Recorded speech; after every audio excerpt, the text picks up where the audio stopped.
Hey everyone, it's Mike Andes, and you're listening to the Landscape Business Course podcast. Today I'm going to be taking questions and answers from the Facebook group. And so I posted this question about an hour ago, just asking if there's anything I could help anyone with. I know there's a bunch of questions. I don't know if we'll get to all of them, but we'll try to put a dent in these today. Before we get into the show today, a big thank you to everyone that has been joining Lawn Care Web Design. LawnCareWebDesign.com. It's where you can get your website built. We build it for you. It's a monthly subscription, $3.99, no contract. You can cancel anytime. We believe that much in it. So check it out today if that's of interest to you. So let's go ahead and jump right into the questions. Again, these are coming from the Landscape Business Course Facebook group. If you haven't joined that, make sure you do that. Lots of good discussions there. So let's go ahead and jump in. I know right now we are in the coronavirus kind of epidemic and outbreak, and so I haven't read any of these questions, but I'm sure quite a few of them are about that, just because of what we're all going through. But I haven't actually read through any of these questions, so let's just go ahead and jump in. But I know I'm looking at the first one, and I can already see the word coronavirus, so it's probably gonna be a lot about that. But we'll answer as many of these as we possibly can. Carlos Rodriguez asks, "What are you guys going over with your guys to make sure you guys are taking all the preventative measures possible during this time of the coronavirus?" So I'm sure we'll probably get into it throughout these questions about the fact that most states are probably going to make landscaping services essential services. We've seen a breakage from that in a couple countries, as well as a couple states that are limiting certain things. We'll get into that probably in a little bit. But in terms of preventative measures, we are trying to keep the guys in solo trucks if possible, so that if two guys are together, they're not breathing each other's air all day. There's obviously a limiting factor of how many trucks you can have to do that. We have more guys than we do have trucks, but we're trying to do that. Some people have said that, well, you should have the same truck with the same guy all the time right now. The thing is, at night, if the virus is in the vehicle, it dies off after a few hours. So if you are not at your office for 16, 17 hours and the truck is just sitting there in the cold, there's really no chance of that virus staying there. And then it has to be airborne. It has to be from another human based upon what we're hearing right now. And so having the same truck is not necessarily going to help someone, but having separate trucks does help. So we're trying to do that. We possibly will be making our team meetings different, to where we would not have people, everyone together. We would have a recorded video for the team meetings, as well as we're doing staggered start times. There's less people coming in and out of the office in the mornings. Jose Samaj asks, "During these hard times, should I offer discounted prices to people, or should I stick to my higher rate prices for lawn maintenance?" This is a good question. I think it's going to depend on if you're just starting out. If you're just starting out right now, I would recommend discounting a little bit in order to get the business and get volume of customers, and then raise the prices down the road. If you're an established business right now, you can go on the offensive right now, and you can use your same pricing, and you can lawn maintenance is still a place where people have to get services. They have to get things done, because they can push off a patio, they can push off a retaining wall, but they can't push off the fact that their grass is a foot tall. And if their biggest asset is their home, it's worth hundreds of thousands of dollars, they can't let that go to waste. And so the reason that we're going to be considered essential services in most states is because of the fact that if a house becomes overgrown, there's pests, it's not good for public health, it's not good for the health of the residents, and so that's why we are considered essential. But in terms of discounting prices, if you're just getting started, and when I say just getting started or really small, and you're willing to scale right now during these times, if you're small and you have, let's say, under 50 customers, I would say this might be a time you discount, and then track your budgeted hours, track the amount of time you're spending on these jobs, track how much money you're making on them, and then raise the prices a year later with a really good letter, like we've talked about before, in terms of making that price increase and explain it to the customer. Our retention rate is very, very high, over 90% for raising prices when we need to. And so if you're just getting started, I would lower your prices marginally, not like 30 or 40%, 10, 15% maybe, in order to get the jobs, and then raise them next year if you need to, after tracking them for a whole year, which you might find out a couple of these jobs, you're able to find out ways to do them faster, and now you don't need to raise the price next year. Gerardo Hernandez asked, "Mike, have you had a lot of clients switch to a cheaper competitor in your local area for mowing services?" No, we have not. To my recollection, we haven't had any mowing services canceled. Let me just think. that I know of. I'm not at the day-to-day operations at our local shop, but I do know that we have had some cleanups canceled and some bigger projects pushed off a little bit, but mowing services have not been touched yet. If this economic thing gets worse, I do think we're going to have some, but at this point, we are every day adding to our client list. We just literally the day that Washington State shut down the gyms and all the restaurants, we started a new corporate location. And so it is obviously this is a horrible situation for everyone involved, business owners, health, everything. But if that location can grow this year and become successful, there's no excuse to anyone why they can't start a business and scale it up. And so we're really tracking every penny we spend on that location because we're going to use it as a direct implementation of a template for the franchisees to be say, look, we built this during one of the hardest economic times. Use this blueprint. And so that's what we're tracking, every little thing, because we are starting a business. Like I just talked about discounting when you're just starting out. We're doing that to get volume of business. Once we hit 50 customers, we'll flip it and start being able to charge more for the increase in overhead of having employees. So some of the things we're thinking about. In terms of us seeing that locally for mowing services, we have not seen that. Don Moore asks, they are saying we're deemed essential services. Is this true? I don't want to have the team go out and we get fined. So this is a state-by-state basis. I am trying my very best to stay on top of every single state. It's almost impossible for me personally to do that because everything in every single state is changing minute by minute. I am trying to keep a pulse on literally every single state in the United States, as well as Canada, because we have some franchisees up there. And so based on what I'm seeing right now, almost every state is considering landscaping services an essential service. Some states are very vague in how they present that. So Massachusetts, I was just in contact with Jeff Bromley, who's a franchisee over in Sandwich, Massachusetts, and they have the stay-at-home thing that got placed on them. And it's very vague what they put in the bill in terms of what's allowed and what's not allowed. Basically, it was saying like if you maintain property and for the sanitation and well-being of the residents. So that would technically classify, whereas like LA County, their bill is very specific and says landscaping services is allowed. So I'm seeing it all over the board, but mostly you can assume that you're going to be considered essential services in the United States and Canada.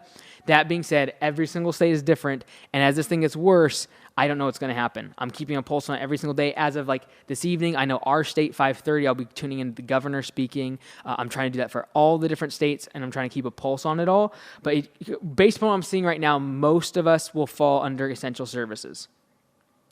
Brandon Wesley May, what does marketing look like right now? This is usually the time of year, spring, when I pick up the most business. I don't want to waste money on a heavier marketing campaign if people are feeling cautious about spending money on services like lawn maintenance. I live in Augusta, Georgia, where maintenance is a big deal, but over the last few weeks, it seems like I've been getting less requests for estimates. What are you guys doing, if anything, for marketing? Okay, so I'd recommend watching my last video. It said how to grow a business during the recession.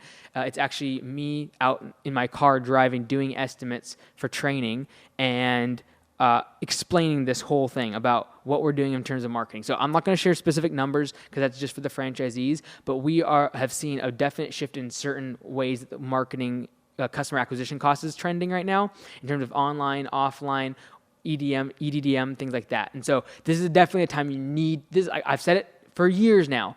Go out and market, test different channels, because if you don't have that data, when you come to a time like this, you don't know what's doing good and you don't know what's doing bad. You don't know if $50 customer acquisition cost is good or bad. You don't know if $150 customer acquisition cost is good or bad. You don't know if $500 is good or bad. You just don't have any metrics. And so this is the time you need to go out and you need to test. You need literally, if I was you, I would spend $1,000 on 3 different channels and literally track ask them all where they the customers where they came from. If you have a tracking thing, like it's coming through Facebook or it's coming through Google, you can track clicks, you can track calls, things like that. But see which one's working, see what the customer acquisition cost is on all of those, and see what the customer acquisition cost of the lead is, and then see what the conversion ratio to actually becoming a client is important, because you might get a bunch of leads from one source of marketing, one channel of marketing, but they might have a lower closing ratio because of the quality of the leads aren't as good. So yes, there's been a massive shift. We are moving a lot of our resources away from what we traditionally have used towards different channels because of the customer acquisition cost fluctuations. And so at this time, you need to be testing. If you haven't done it in the past, I've said it for years, but like if you've got to test different channels to know those customer acquisition costs, know where you should be putting your money, and that's the only way that you can now, in this time, gauge where you're at and where you should allocate funds.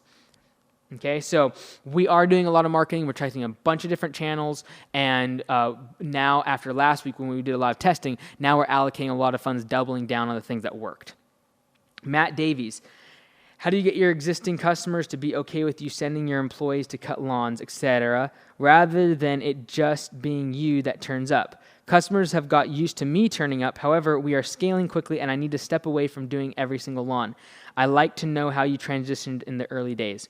All right, so in the early days, how I transitioned is getting an office person. That's almost always the biggest unlock here, is because no longer is the communication flowing through you, and so therefore you can use the third-party close as an estimator by saying that the office is going to send the estimate, and that the office dictates the price, and the office will be the one that would dictate if there's a discount. So using the third-party close, as well as the fact that when the customer contacts the office, it's not you.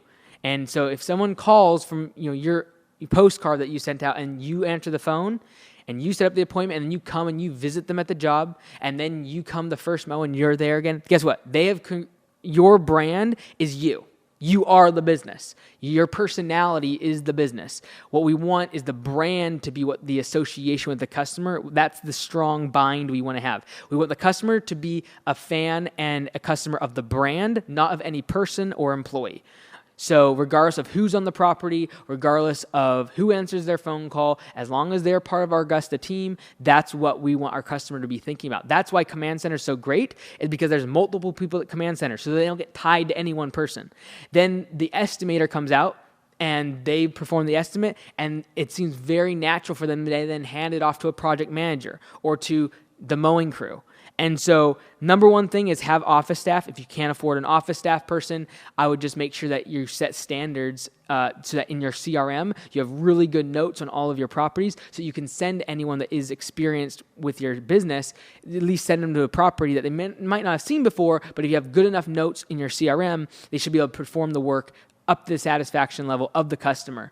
And so there's definitely a breakage here. If you've been in this for a long time and you switch from like where you're answering all the phone calls, you're the one on all the jobs, and you switch to now employees starting to take these roles over, you're going to lose a few people. Just like expect that.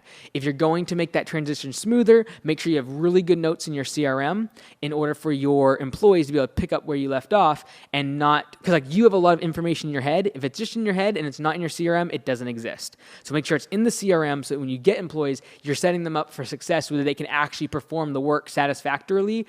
Otherwise, they have no idea what's going on because only you know that you should only go in the left gate instead of the right gate of the house, and you should only weed the left portion of the hillside and not the right side. Like they don't know that, so set them up for success. Get everything in your head on every single property. It might be 5 or 6 line items that you got to print out or you got to type out for them on their CRM that they can see their mobile app or however you print your work orders out so they can see those things. That is super important. It's a hard mental shift, but it is absolutely necessary. And then the biggest thing is going to be hiring an office person that all communication is flowing through, and the office then dictates who's going to the property, either the estimator, in this case probably you, or whether it be the employee, the person actually doing the work. So that's the 2 takeaways I would have. Sam answered that question and said, have had the same issue. Mike answered on a video podcast. Hard to go from selling you to selling the brand. Yep, exactly. And the reason for that's so important is because if you make a business where they depend on you for communication or doing the services all the time, being the one that they are always their point of contact, you can never sell the business. You can never hand the business off. You can never have the business run without you, ever. That guess what? That's a job. It's not worth anything on the resale market, and these are the people who are going to get hit when what we're going through right now is happening. The economic collapse and things are starting to tighten up. Without systems in place, without people to operate the systems, you will fail. And so we're going to start seeing that, and unfortunately, it's not. I have absolutely no pride or joy in this happening. There's going to get a lot of our competition to get whacked out in the next year. Tijuana Gold asks, hey Mike, over here in New Zealand, over here in New Zealand, we are going into a lockdown for at least 4 weeks, and we aren't classed as an essential business over here. Just wondering what things you would work on this time when we can't leave our house. I'm moving cities and starting again, so what would you recommend I focus on? Cheers, Mike. Yeah, so this is what's happening. So I've had a few conversations with people overseas in other states, people that might be closed down, not just because they're not considered essential, but because they have a lot of really sick employees, as well as people who are just afraid and they literally can't get their employees to come to work. So this is what I would do at this time. So I'm going to actually, right now, I haven't actually done this yet. What would I do if we cannot go to work tomorrow? Because for some reason we're not classed essential, or there's an actual lockdown where nobody's allowed to leave their house. What would I do? This is the time to work on systems. This is the time, like Landscape Business Course, all the videos, all the podcasts. If you're a member of the course, go through them again, go through the templates, go watch all of Landscape Summit 2020. All the videos are on the course. The very bottom of the modules page, very bottom one, that's 20 hours worth of content you can learn from. Start developing your P4P system. Start developing, making sure your CRM notes are good on every single property. Start looking at your time variance on budgeted hours across the past year. Start figuring out who you need to raise prices on. Start figuring out figure out your numbers. This is the time to be focusing on those things, creating systems around those things. If you haven't, make the website now. Right? And you can't go out maybe and shake the hands of your customers, but they have phones. They have, literally the internet is about to crash in the EU. They literally have asked Netflix and Amazon to reduce their bit rate, their bandwidth, because there's so many people on the internet right now. Guess what? You need to be on the internet right now. This is where people are moving to. This is why small retailers are going to get absolutely thrashed, and Amazon is going to dominate. Walmart's going to dominate. Amazon's hiring 100,000 people. What is it? People are going online. You've got to be online. So maybe this is the time you can use lawn care web design. Set it up. It's not a big initial fee. So you're not going to waste a bunch of your cash flow right now. You're going to be able to get started in the next 4 to 6 weeks. Get set up. I don't care if you don't use lawn care web design. Use whatever you want. Use GoDaddy or whatever you need to set up. I don't care about using us. Just get online. And so this would be the things that I would be thinking about if I couldn't come into work tomorrow, and that was those things weren't set up. Systems, procedures, pricing strategies. Work on your designs for your marketing. Think about the fact that if all of your landscaping market, your competition cannot work, what's going to happen when they are allowed to work? There's going to be a massive amount of work to be done. How are you you're going to need more people. I would be hiring people during that time, even if you have to do video interviews, because I'd be hiring more people knowing that when that ends and you're allowed to go out and work, there's going to be so much work to do. It's going to be incredible. And so the people that in this time, if they cannot work, need to be preparing for a massive rush. If you think spring rush is bad, just wait until all this stuff ends, the economic stuff start coming up, the virus goes away, the quarantine stuff goes away. Just wait for everyone to start getting services, wanting projects, etc. Be ready for that. Ronald Kirk asks, how do you get customers to pay? The excuse I'm hearing is due to the coronavirus, we are holding on to our money. My bills, I still have to pay. All right, so this is what I would recommend. And this is unfortunately a result of going after the wrong clientele. By having a higher price and a premium service, having a website, having uniforms, having good trucks, having employees that can speak English and are trained to communicate with the customer and are professional and don't smoke, and all these things, by having that level of value and be able to charge a premium price, you are going to be getting customers that are insulated from these type of events. Not completely insulated, but if you're going after a customer that has money and is affluent, they are usually going to be able to ride out these waves, and they're going to be the type of person that cannot do the services themselves. They physically cannot do it, or their time is better spent on their business or whatever they work on, making more money than mowing the lawn. And so this comes down to what is your client, who is your client, who is your target audience, who is your avatar that you're trying to target. If you're going after 30 to 40-year-olds, working professionals that are looking for bargains and looking for cheap prices, those are the people who are going to mow their lawn right now because they're laid off.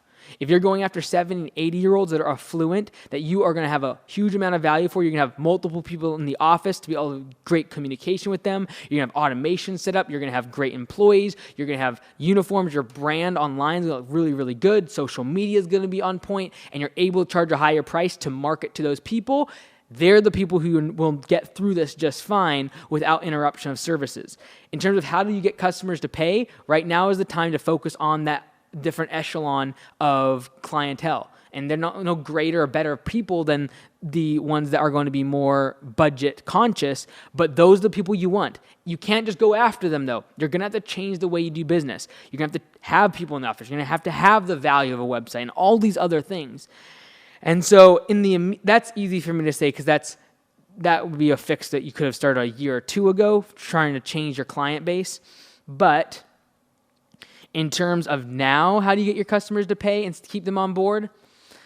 This is going to come down to individuals, their businesses, how big their businesses are. If you're solo right now and this is happening to you, again, you've probably been targeting the wrong customers. But what I would do right now, I would reduce prices to keep them. Like, what can we do, Mr. Jones, to keep you on the schedule? Can we switch to bi-weekly instead of weekly? And whatever you need to do to keep those customers is what I would be doing, and making sure that they pay and making sure that you accept credit cards so they can put it on credit card and carry a balance for a few months if they need to on their credit card. These are things I'd be thinking about if these are the clientele that you've targeted and now they are really already budget strapped after just a few weeks. Dylan Moe. And so, like, a lot of the things that we're seeing right now is a result of people not doing the things we talked about for years, not having a good marketing plan, focusing or relying 100% on word of mouth, relying on promotions to get business instead of adding value to their company. It's just a variety of things that we're going to see become issues now with the economics, because like great economic times hide a lot of these issues, and now they're being exposed. Kevin asks, what steps are good to take? Oh, sorry. Dylan asks, book recommendations for those new to the business would be great. Let me see. I just finished a couple books that I thought were pretty good. Let me just look at them. Never Lose a Customer Again by Joey Coleman. I've listened to this probably 4 times now. I'm halfway through it. I haven't had much time to listen to it since like a week ago, but that's a really good one, especially this time as we're going through this. Sam Walton's Made in America book is really, really good. I really like that one as well. So those are a couple for you that I'm reading currently. Not necessarily the best or anything like that, just ones I'm reading currently. I really enjoyed the Sam Walton book. Let me get back to the Facebook group. Okay. A couple more questions here. Kevin, what steps are good to take now for when this COVID-19 virus storm passes? 100%. This is what we need to be doing now and staying relevant in the mind of customer now by staying with your foot on the pedal, staying on the offensive, getting door hangers, doing emails to your existing customers, upselling people right now. Being aggressive right now and on the offense is what's going to, you grow massively during the exchange, during the time of the COVID-19 outbreak and all that's going on and everyone being quarantined. But what's going to happen is you're going to become your brand awareness is going to become much higher in the mind of the customer if you've hit them with an email and you've done a door hanger and you've done something in the postcard and they've seen you on Facebook and you're posting all the time, you're making videos and you're offering help and all these sort of things. Guess what? When the time comes when they can't afford services, they're going to come to the people that during this time when everyone else was contracting, they were out in the marketplace showing off their name. They were the ones doing advertising when no one else was. And those are going to be the people who pop afterwards, and those are going to be the people that need to figure out marketing now and then hiring when times because it's going to get crazy busy when this passes. Whether it be 2 months, 5 months, 6 months. When it passes, it's going to get crazy because you're going to have a lot of unemployed people, i.e. a looser market in the labor market. You're going to be able to get some really good people. And so you've got to have a strategy for hiring. But right now, it's marketing. Down the road, once this ends, if you've been marketing really good, you're going to get so much business if you're able to weather the storm and you have the cash reserves. And then you're going to need to focus on your hiring strategies to get great people on your team, train them up efficiently, and get them out in the workplace. Andy replied, good one. We were rocking and rolling, full steam ahead, leads and estimates coming in every day to now nothing. Pretty much stopped completely. Thankfully, we already have a lot of regular recurring work, and I've only had one job and one estimate cancel. So far, here's hoping for the best. Yeah, so Andy is saying exactly what the premise is here. Recurring work is not going to stop as fast. Your projects, incoming leads are going to slow down. But again, this is the time for awareness. This is the time to stay in the marketplace because no one else is doing it. Your customer acquisition costs are lower. Your clicks are going to be, your cost per click is going to be lower. These are the things that you can do right now. You can do campaigns around social distancing and being able to do estimates by drive-by instead of in person. These are things you can be doing, staying relevant in the mind of the customer so that when this ends, you are top of mind. You're the one they're going to call first. And this is an opportunity. Like, I hate saying that. I hate saying take advantage. I hate saying taking opportunity because this is a horrible thing that's happening in our world right now.